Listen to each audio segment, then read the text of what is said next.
Inspirational speaker who is known as the quantum optimist for helping people discover their many possible selves and jump into their favorite lives as they focus on the question, how good can it get? Cynthia has been featured on the Discovery Channel, History Channel, Coast to Coast AM, and the BBC. And you can watch her videos and subscribe to her free e-zine at realityshifters.com. Brent Marchant has been a lifelong movie fan and longtime student of metaphysics. He's the author of Get the Picture, Conscious Creation Goes to the Movies, and Consciously Created Cinema, the Movie Lover's Guide to the Law of Attraction. Books that provide reader-friendly look at how the practice of conscious creation is illustrated through film. Brent has a blog at brentmarchantsblog.blogspot.com. Welcome, guys. I'm so glad we're back together again. Oh, hello, Miriam. And hello. Thank you so much for having me. Well, let us dive right in. Ladies first. Cynthia, what have you got for us today? Well, I've got a book called The 8 Laws of Change, How to Be an Agent of Personal and Social Transformation. And this is by Stephen A. Schwartz. So the idea in the book is, it sounds like everybody wants to change the world, like the songs and so forth saying, I think that was the Beatles. But actually, there is an element of truth to that. Usually when you look around, you can see things just listening to the news, like we were just listening a moment ago. We can hear that there are so many things going on in the world that some positive changes would be a nice thing. And sometimes we get frustrated. A lot of groups are not so effective, and some actually have been quite effective. So the author, Stephen Schwartz, he's a distinguished consulting faculty member at Saybrook University. He's done a lot of work with the publication Schwartz Report, and he's written 4 books, hundreds of papers, and he's written for the Smithsonian and so forth. But the most important thing is he has a lot of personal experience during the civil rights movement in the 60s, the social movements of the 70s, 80s, and 90s. And after looking at the dynamics of change, he noticed something really kind of shocking. I was surprised. He found that there's one particular group that has been time after time at the core of all of the successful change movements. And here's the surprise. What he noticed was that every time there were a few Quakers joining together in common intention. So this book is not really telling you how to be a Quaker. You might think, what? What's going on there? But what he's really doing is showing that some of the things that Quakers are doing, and he describes these 8 laws of change. He just observed these guys, they're very quietly part of things that are successful. What they're doing is that they share a common intention. That's one of the 8 things.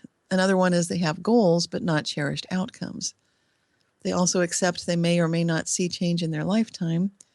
They accept having a lack of credit or acknowledgement. That's why people don't usually think of Quakers as being the ones who are really successful here. They enjoy fundamental equality. They forswear all violence. They're consistent between their private and their public positions, and they act from a place of integrity.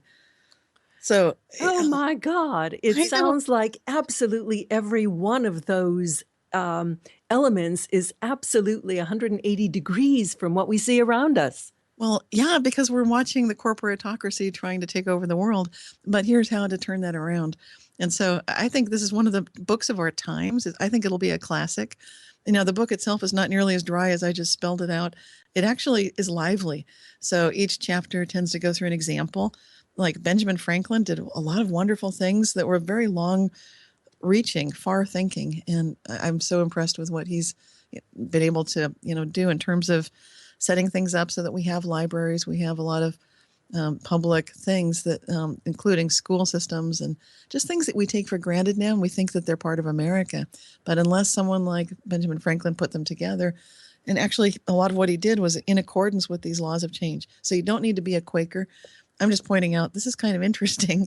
There is a group of people who are doing these 8 things, and Stephen Schwartz then ties it all together and shows how lots of people are bringing about amazing positive changes in the world and how we can all do the same thing. I think this is going to be my next favorite book. Thank you very much, Cynthia. That was a wonderful thing to bring to our attention. The 8 Laws of Change, How to Be an Agent of Personal and Social Transformation by Stephen Schwartz. Wow. Okay. Brent, what have you got for us? Well, with the Academy Awards right around the corner today, I'm going to be looking at several films that explore championing causes, facing fears, living heroically, and the search for bringing meaning to life through some of the nominated films. And the first one I want to talk about is a movie called Spotlight. It's a fact-based drama that chronicles the work of a group of journalists played by Michael Keaton, Mark Ruffalo, Rachel McAdams, and Brian Darcy James, who work for Spotlight, which is the investigative reporting unit of the Boston Globe.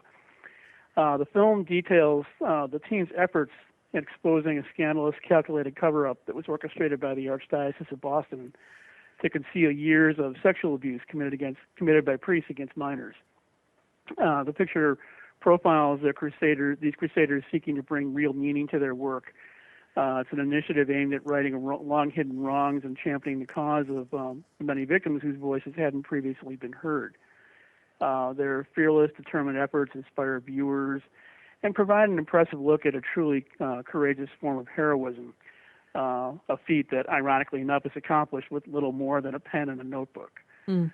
The film also honors the brave victims, who came forward in overcoming their fears in the face of a powerful authoritarian institution. But thanks to their efforts and with the backing of the Spotlight team, they earned the justice that was due them, leading to the exposure of the scandal both in Boston and eventually elsewhere, and reached around the world, and led to the resignation of the cardinal who contributed to the cover-up. The film is, admittedly, it's a little bit slow in the first 30 minutes, but once the story takes off, it's utterly riveting, with fine performances from an ensemble cast that's excellent. It also presents a meticulous account of what it took to pull this story together, which was interesting because the screenwriter really didn't have a book to draw from. He had to kind of piece together information from interviews with the real reporters, and also from the published news stories itself. So it was quite an interesting feat to be able to do that.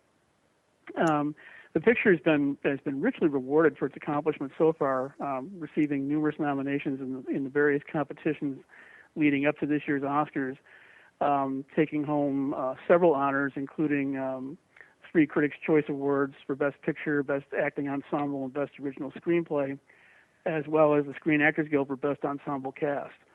It's currently up for 6 Academy Awards, including Best Picture, Best Director, Best Original Screenplay, and the supporting performances of Mark Ruffalo and Rachel McAdams.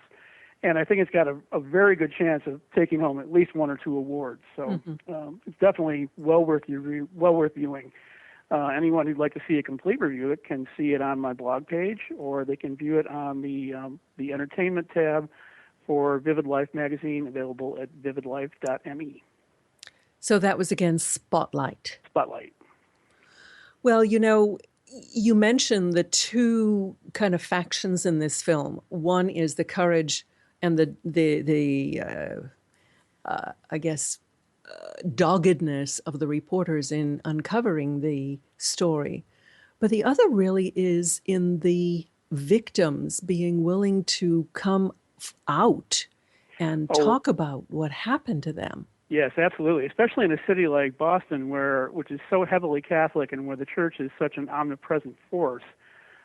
Anyone who dared challenge that institution was really, risking a lot for themselves personally. So the fact that they were able to step forward and tell their story and do so in a way that made their voices heard brought a degree of comfort to the many people who have been affected by this. This seems to be a meme of this time where people are no longer willing to suppress their criticism in the face of big organizations, whether it's government or churches or even calling out heads of organizations and corporations. Well, I would agree with that, because I think we're reaching a point in the development of our consciousness where people are realizing that they don't have to have an institution to speak for them. They have their own voice, they have their own power, and they're starting to claim it now. Yeah. And of course, these films and these books are doing wonderful work in giving them the moral support and the moral authority to go ahead and do that. And they really provide excellent sources of inspiration as well, because if somebody is relatively new to these concepts and ideas and they're looking to express themselves, they might be, kind of floundering around and saying, well, how do I do it? What do I do? These books and movies really provide an excellent example for them to draw upon. And movies seem to be even more powerful than books. I hate to say that, being being a book person. Well, they they provide the visual and the imagery to go with the story, which I think really has a tremendous impact. Yeah, they brings it home say in a way. that when you visualize something, particularly my husband, when he hypnotizes someone, he tries to bring in all different multiple modalities to really embed it in the subconscious. So I guess that's what we have going for us in the film world. And we can be thankful for it. Yeah, well, and also that was one of the laws of change, Cynthia. Oh, yes. Not being in it just for yourself. And this is I agree with both of you that this is a time of extraordinary consciousness shifting and changing. So people are recognizing they can make a difference. Yeah. Okay, well, that's our cue for taking a station break. This is Reviewers Roundtable for New Consciousness Review, and we've got Cynthia Sue Larson and Brent Marchand, and I'm your host, Miriam Knight. Stay with us, and we'll be right back.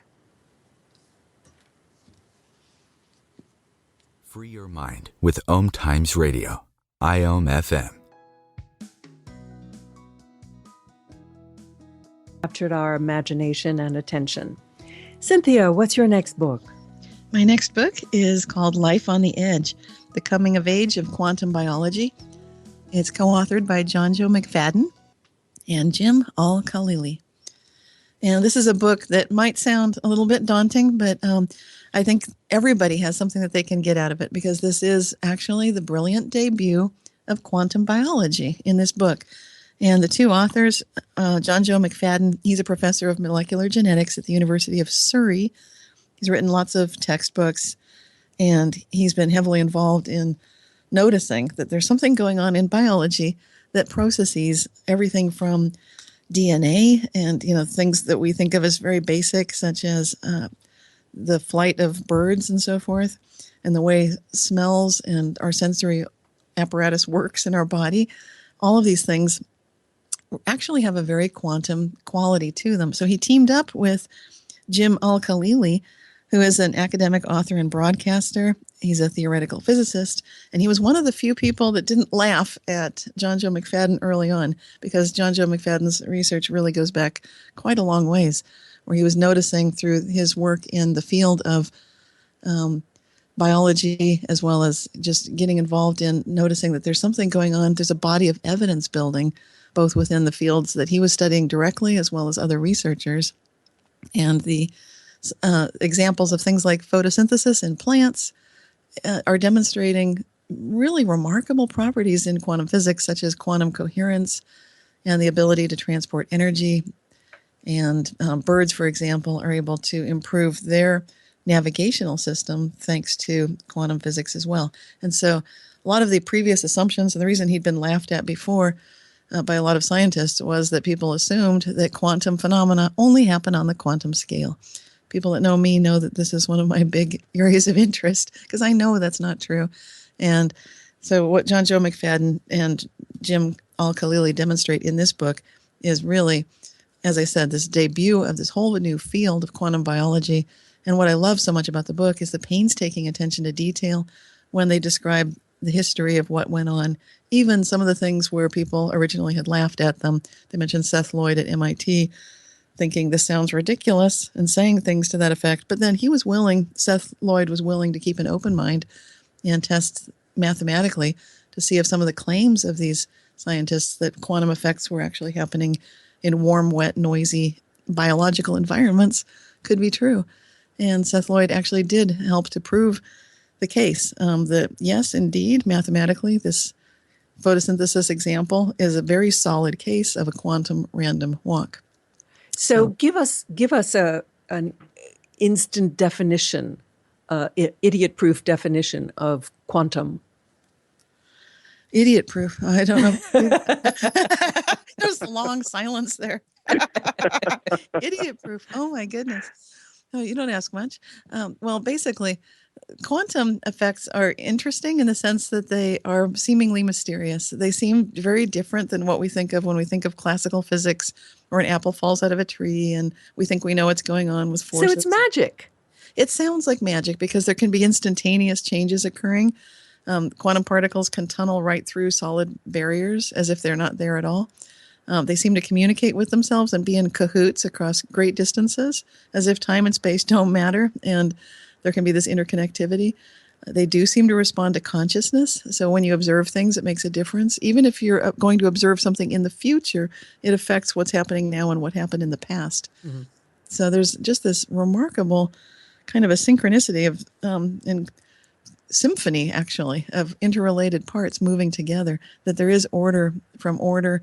And one of the things I also love about this book is the description of Erwin Schrödinger, who originally did present the idea that biological life is dependent on quantum processes at a very fundamental level. So he was one of the first ones to say that. And then it was only later. I think people tend to keep going back to classical physics. They feel safe there.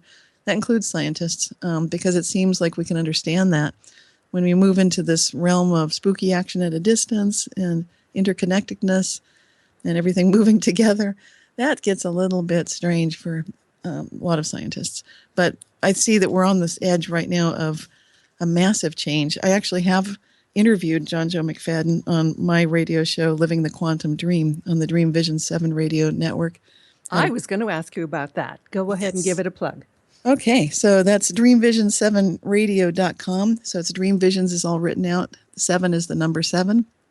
Radio.com. And my program is part of the Evolutionary Voices for the New Quantum Age. And it's called Living the Quantum Dream.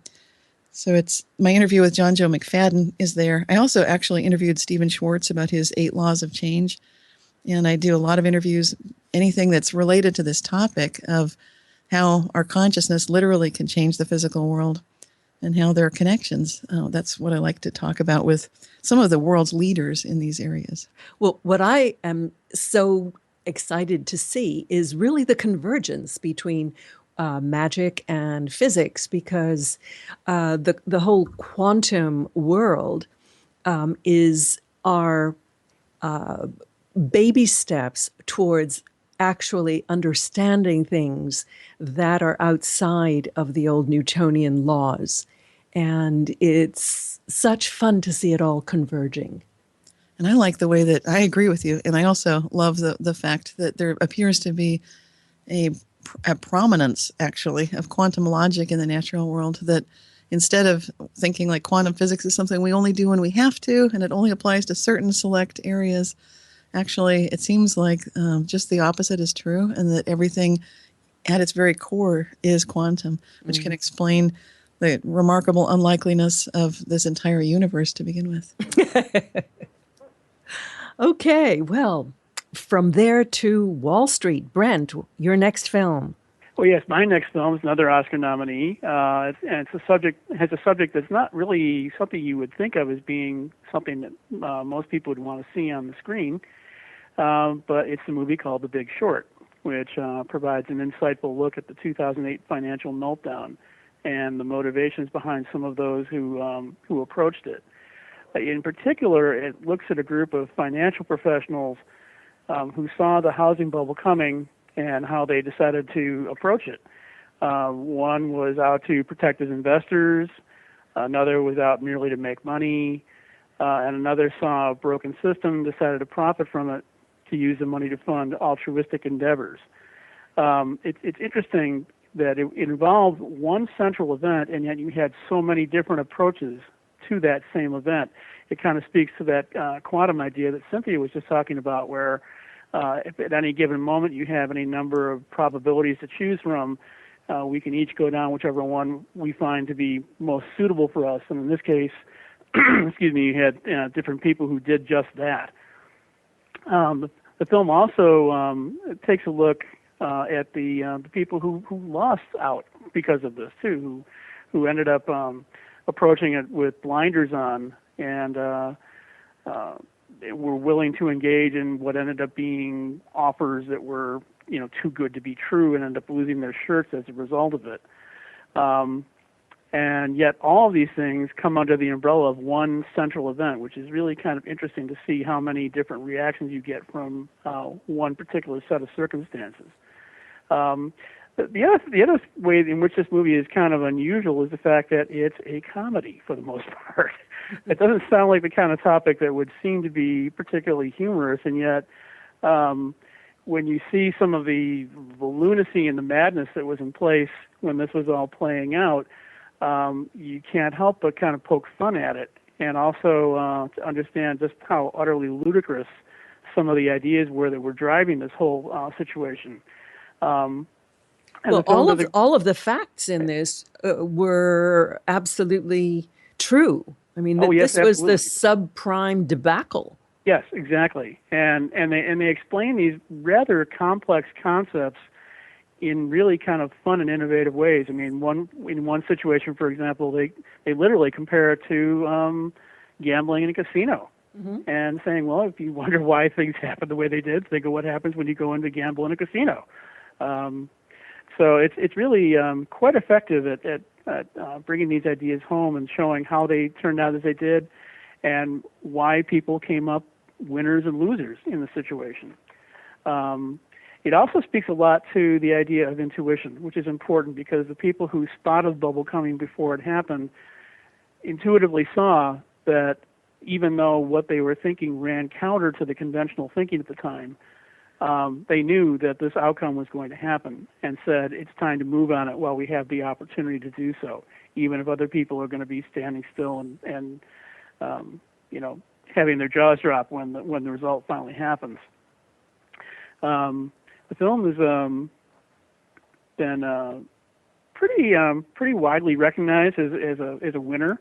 It's picked up a number of awards so far, including the Producers Guild Award, which is often a very big indicator of what film ends up winning the Oscar for Best Picture, for which it's nominated, along in several other categories, including Best Director and Best Supporting Actor for Christian Bale. It's not necessarily the kind of movie that you would think would be your first choice for a night out, but if you're willing to give it a chance, I think you'll find it to be very entertaining and very enlightening. And complete reviews of this are available on my webpage, on the website of Smart Women's Empowerment, and on Vivid Life. I thought it was a fascinating movie. My husband and I saw it. My husband has a murky past as a stockbroker and merchant banker. And so we remarked on, first of all, how true the film was to life and to the reality around us, and also remarked on how few people actually paid any kind of consequential price for their misdeeds and their blindness, and how we as a people just went ahead and bailed them all out, and it's business as usual, except for a few sacrificial lambs. Well, actually, in the movie, it showed only one sacrificial lamb, which is really quite amazing, given how many people who were culpable. Yeah, well, the other sacrificial lambs were all the people who lost their houses. Yeah, this is true. It was interesting because this was a movie that I can't say I was especially looking forward to go seeing. The trailer for it was not all that interesting, and the marketing materials in advance weren't particularly compelling. So I sort of went into it with kind of a lukewarm feeling, but I came out saying this is, in my opinion, the best picture of the year. I would like to see it win the Oscar. I don't think it's going to, but I would certainly love to see this take home the award on Sunday night. I second that, Brent. It's called The Big Short. Go see it. Really educational and funny, as you say. Okay, we're going to be right back with Brent Marchand and Cynthia Sue Larson. Stay with us. We've got lots more goodies for you.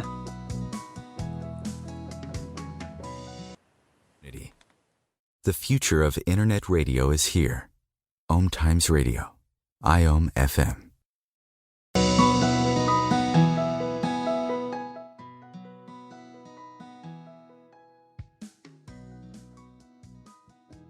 with two little books about love.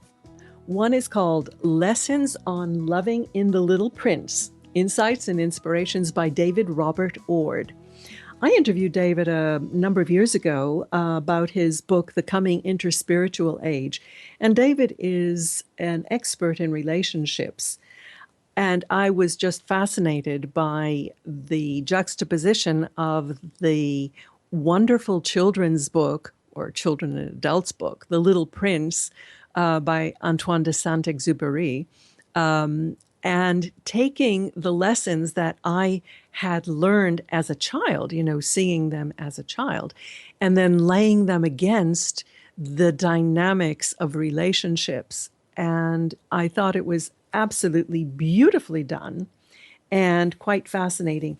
And I just want to read one tiny little passage because I think it is so apt to the process that we're going through today, particularly the political process. It's talking about the rose and the little prince, who have this kind of very human love relationship. And the rose says, I was born at the same time as the sun because she doesn't have a solid sense of herself. She has to associate herself with something all recognize to be magnificent. And this is, again, David Ord. When you have a poor sense of yourself, you tend to borrow a feeling of worth by association. Being seen with the right people in the right places, with the right house, the right clothes, the right car, is like receiving a life-sustaining blood transfusion. It supplies you with a borrowed sense of identity to tide you over for a while. So it's kind of new wisdom piled on old wisdom, and I just love it. That was called Lessons on Loving in the Little Prince by David Robert Ord. Okay, Cynthia, what do you have next? Okay, I've got a book called Quantum Models of Cognition and Decision, and this is co-authored by Jerome Busemeyer and Peter Bruza. These are both professors. Jerome Busemeyer is a professor in psychology and brain sciences at Indiana University. And Peter Bruza is a professor in the Faculty of Science and Technology in Brisbane, Australia. And where this comes together, again, we've got something extraordinary in this book, and it's another book that people will be coming back to, I'm sure, for years to come, because it's setting forth the foundation of this new field of quantum cognition. So this is the kind of thing I love. I like to see again, like, yay, they're showing that we've got quantum models of cognition in human thinking. And what this book does is it shows that there is this very different kind of a structure to the way humans make decisions, to the way we even remember things. And so that it's not illogical, as people have in the past presumed, when you give a number of people a questionnaire and ask them to determine what they liked about various books or movies or political candidates. And when you put the movies or books or candidates in a different sequence, the people surveyed give different answers. So clearly, what people used to think was humans, therefore, are illogical. And we think of logic as being like Spock on Star Trek, this very kind of disciplined thing. What this book is showing is that actually quantum logic works better. It's more natural. It is what humans do. We are not illogical when we consider the associated facts and details that we network in our mind when we think of something. That's why it makes a difference when you ask questions out of sequence. So if you're deciding to choose to buy a car and you find out that your life partner, your husband or wife, would prefer something in a certain way, that they have preferences that are a little different than yours, that makes a difference. And, all these little things make a difference to humans because we are not just looking only at the so-called facts, but we're looking at beliefs, attitudes, and intentions that get changed when we go and actually do retrieval of memories. So this can be seen as a kind of a technical book. It definitely could be used as a textbook or something that you might use in college. But I want to emphasize that if you have any interest in the subject at all, you can ignore the equations. Just look at the pictures, read the words, and then you can start by just reading through this book, starting to get a sense of what is quantum and how does it relate to the way humans think. the way we talk to each other, the way we work together, make decisions, and think about things. And this is if you're a scientist or any kind of researcher, boy, you're going to love this book, because then you can read the equations and really dig in and enjoy the very solid basis for building up this brand new realm of psychology, this brand new field called quantum cognition. So I highly recommend it. Brent, I'm going to have to leap in here with my next book because it's so related to this one. It's called The Energies of Love by Donna Eden and David Feinstein. And David is a PhD psychologist who was a professor, and Donna is a pioneer in the area of energy medicine.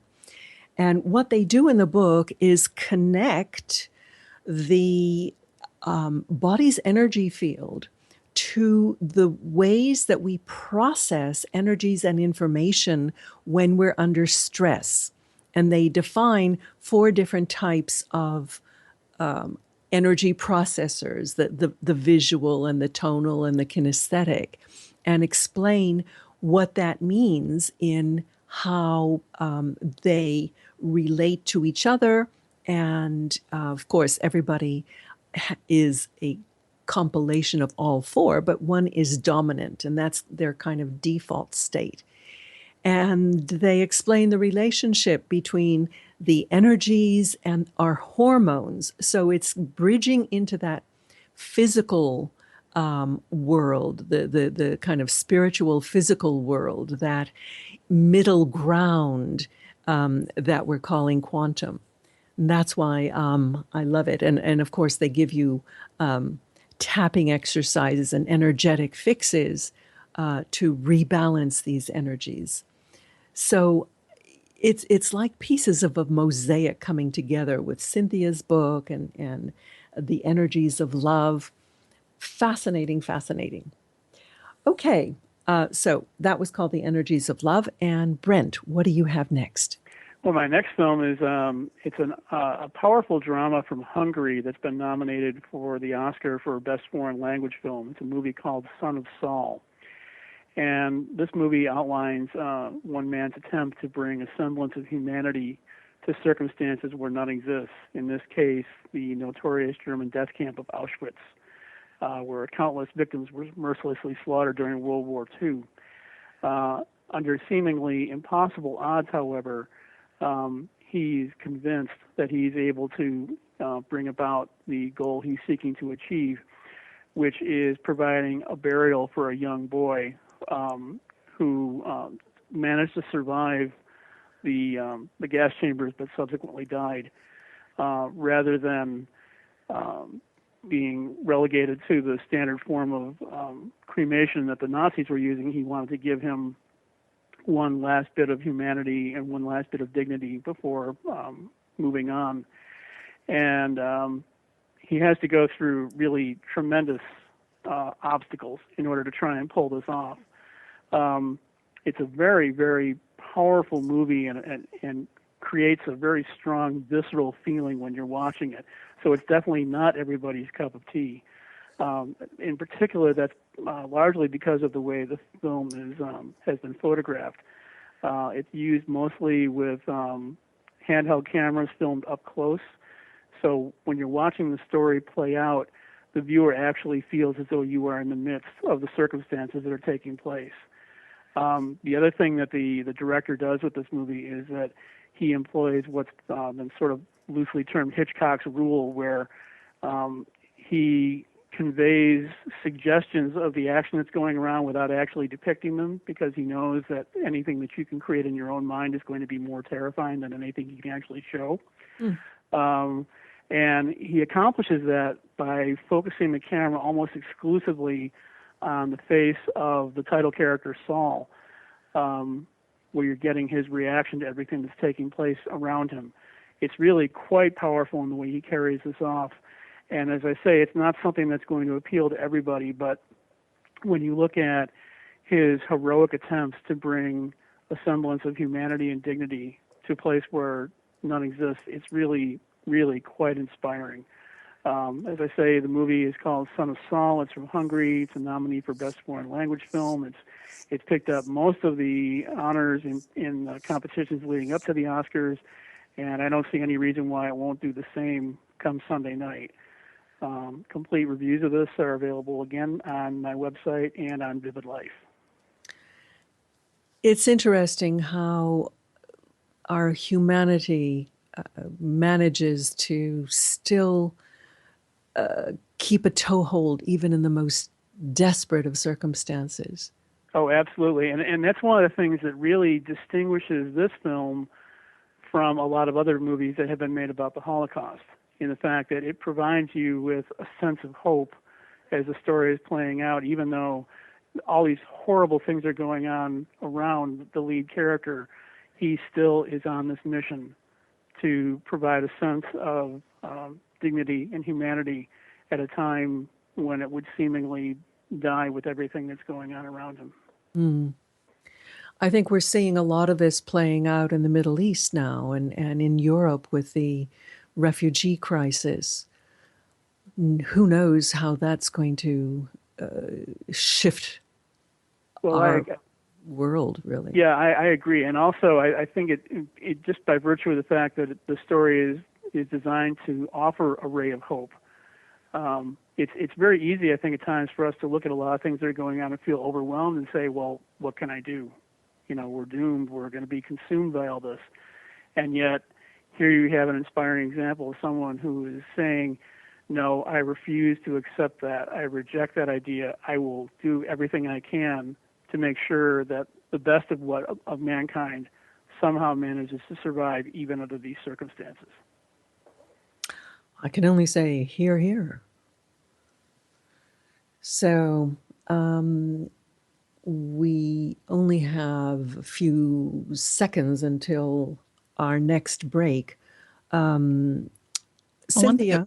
One thing I forgot to mention about that last book is that I also interviewed the author of that book as well at Living the Quantum Dream. So 3 of the last 3 books that I've discussed all have in-depth discussions with the authors at my radio show, dreamvision7radio.com, Living the Quantum Dream. And that would include the books by Stephen Schwartz, John Joe McFadden, and Jerome Busemeyer. And I've spoken with all of them in depth about their books and their ideas. And so that's a great way for people to familiarize themselves with what they're all about.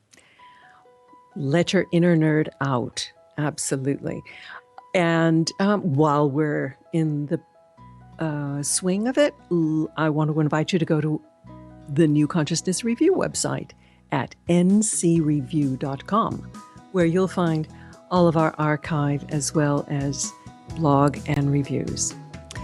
Okay, well, that's our signal for our final break before the end of the show. I hope you'll stay with us. We'll be right back. World. Om Times Radio. IOM FM.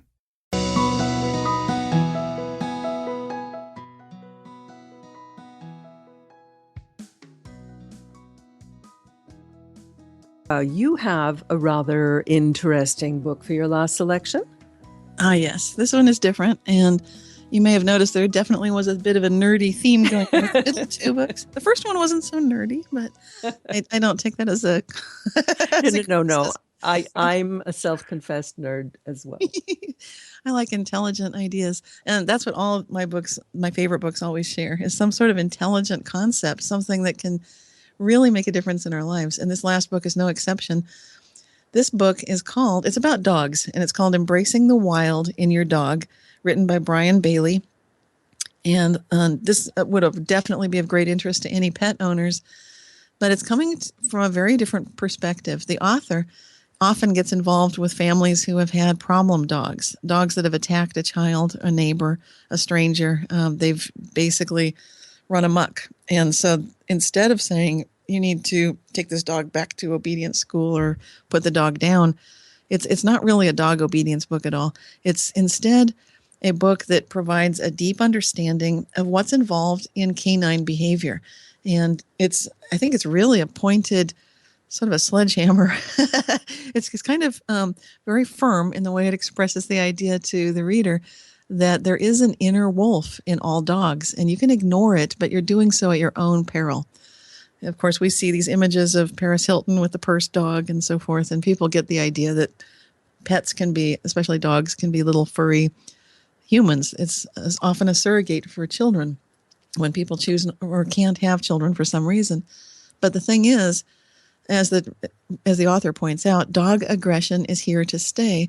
And no matter what people do to try to breed that out, train it out, medicate it out, that's not going to change anything, because there is an underlying level of built-in aggression in dogs. Now, keep in mind, this is a dog expert. So he does come in.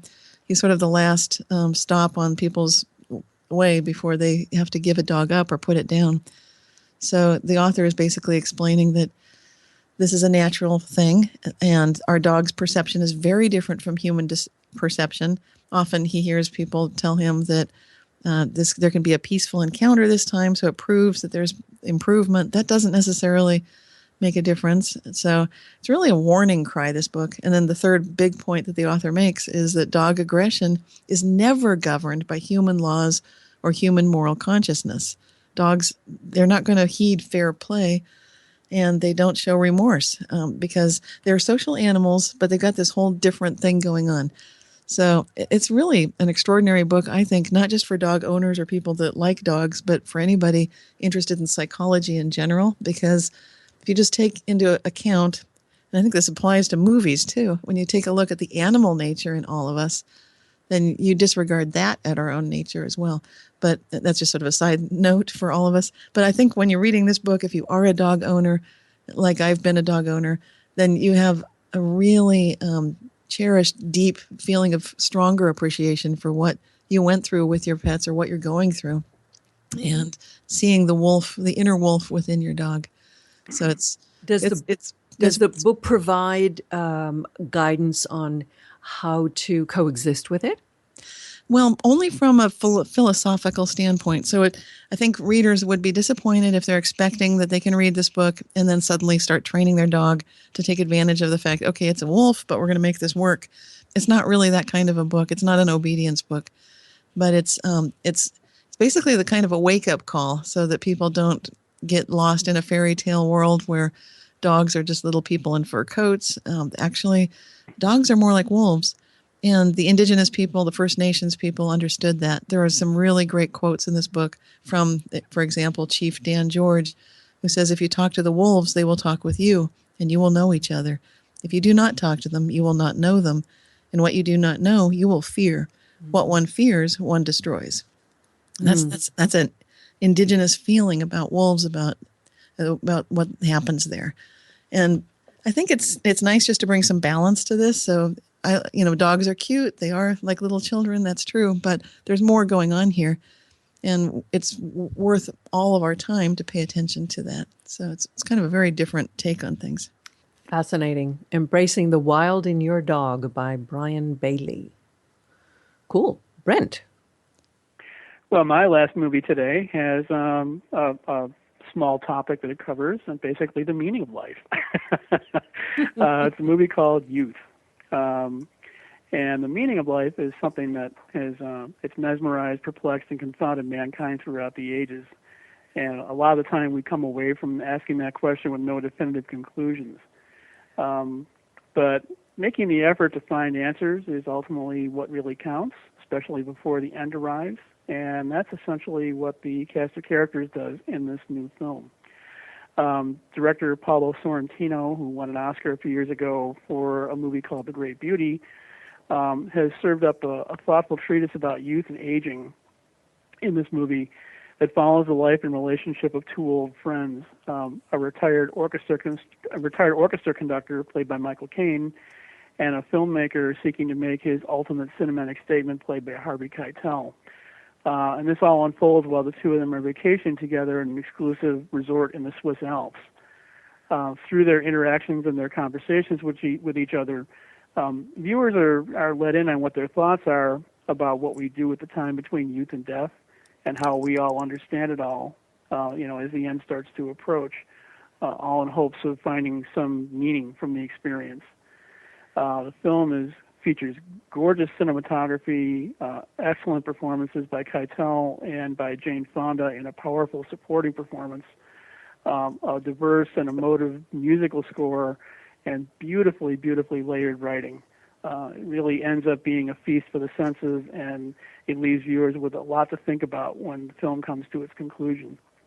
There's a few slow passages in the picture's first hour, but as the movie goes on, it grows on you the further you get into it, and you end up coming away from it, as I did, I think, mesmerized. The film has received a certain degree of attention, mostly for its signature musical piece called Simple Song No. 3, for which it received an Oscar nomination. But it's the kind of movie that really deserved, I think, a lot more attention than it has gotten. It's certainly deserving of all of the recognition that it's been given so far, and then some. I think if you allow yourself to be moved by the experience, you'll come away from it feeling richly rewarded. Complete reviews, once again, are available on my blog page and on Vivid Life. Cool. Youth. Okay. I have just a couple of minutes to get my last book in. It's called Saving Delaney by Andrea and Keston Ott Dahl. This is the story of a lesbian couple, and, it's possibly not everyone's cup of tea, but what is so fascinating is that they decide to offer their services for a surrogate pregnancy to another lesbian couple in Silicon Valley. And when the pregnancy is in about its peanut stage, discover that the child has genetic markers for Down syndrome and heart problems and possibly other things. And the commissioning couple decide that they want to terminate the pregnancy. They don't want to have the responsibility of raising a child with disabilities. And the biological mother reacts like a mama bear and absolutely is determined not to let that happen. The story is well written. It involves absolutely every aspect and shade of human drama. And in the end, what I found most interesting was that the two biological moms start investigating via the internet everything they can possibly do to make this child's life, give it every possibility of normalcy and give her every chance. And they, from supplements to preparing a whole team of therapists and support people for after the birth.